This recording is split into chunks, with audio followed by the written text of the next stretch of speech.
Hello, everyone. Welcome you all to Verse and Voice. In today's session, we are going to explore one of the most powerful dramatic monologues in English literature, that is, Alfred Lord Tennyson's Ulysses. Written in 1833 and published in 1842, the poem Ulysses is more than just a retelling of a Greek hero's journey. It is Tennyson's emotional and philosophical response to life, loss, and the unquenchable human spirit. Ulysses is the Roman name for Odysseus, the great hero of Homer's Odyssey. After fighting the Trojan War and enduring countless adventures, he returns home to Ithaca. But here, Tennyson reimagines Ulysses as restless and dissatisfied with a quiet domestic life. He longs for the sea, for new adventures, and for meaning beyond mere survival. Tennyson wrote this poem shortly after the death of his close friend Arthur Hallam.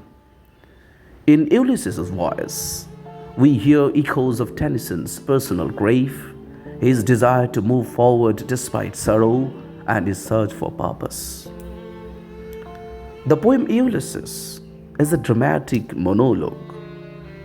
It is a speech by one character revealing their thoughts and feelings. But it's not just a story, it's a deep philosophical reflection.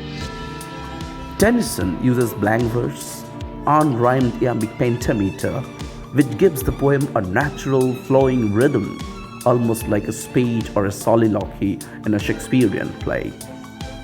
The language is very rich, elevated, and packed with meaning. The poem transitions from bitterness and frustration to hope and inspiration, making it emotionally powerful. As lovers of literature, we should always read Ulysses. It still matters today because it speaks to every one of us who has ever felt stuck, who has dreamed of something more, or who refuses to let age, fear, or grief stop them. Dear friends, whether you see Ulysses as a brave adventurer or a stubborn old man, his voice is unforgettable.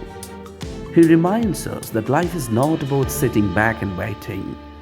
It's about moving forward, always reaching for more and for more. Ulysses by Alfred Lord Tennyson. It little profits that an idle king by this still hearth among these barren crags, matched with an aged wife, I mate and dole unequal laws unto a savage race that hoard and slave and feed and know not me. I cannot rest from travel, I will drink life to the lees. All times I have enjoyed greatly, have suffered greatly, both with those that loved me, and alone on shore, and when through scudding drapes the rainy haze wakes the dim sea. I'm become a name, for always roaming with a hungry heart. Much have I seen and known, cities of men and manners, climates, council, governments, myself not least, but honored of them all, and drunk delight of battle with my peers, far on the ringing plains of windy Troy. I'm a part of all that I have made, yet all experience is an arc, where through gleams that untraveled world, whose margin fades forever and forever when I move. How dull it is to pause to make an end, to rust unburnished, not to shine in use, as though to breathe were life, life piled on life were all too little, and of one to me little remains. But every hour is saved from that eternal silence. Something more, a bringer of new things, and while it were for some 3 suns to stow and hold myself, and this grey spirit, yearning in desire to follow knowledge like a sinking star, beyond the utmost bound of human thought. This is my son, mine own Telemachus, to whom I leave the sceptre and the isle, well loved of me, discerning to fulfill this labour by slow prudence to make mild a rugged people, and through soft degrees subdue them to the useful and the good. Most blameless is he, centered in the sphere of common duties, destined not to fail in offices of tenderness, and pay moit adoration to my household gods. When I'm gone, he walks his work, I mine. There lies the port, the vessel pops a sail, there gloom the dark broad seas, my mariners' souls that have toiled and wrought and thought with me, that ever with a frolic welcome took the thunder and the sunshine, and opposed free hearts, free foreheads. You and I are old. Old age hath yet his honour and his toil. Death closes all, but something or the end, some work of noble note may yet be done, not unbecoming men that strove with gods.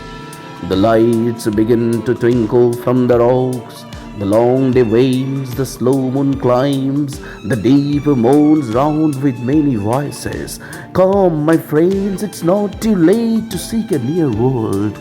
Push off and sitting well in order smite the sounding furrows. For my purpose holds to sail beyond the sunset and the births of all the western stars until I die. It may be that the gulfs will wash us down. It may be we shall touch the happy isles and see the great Achilles whom we knew. Though much is taken, much abides, and though we are not now that strength which in old days moved earth and heaven, that which we are, one equal temper of heroic hearts, made weak by time and fate, but strong in will to strive, to seek, to find, and not to yield.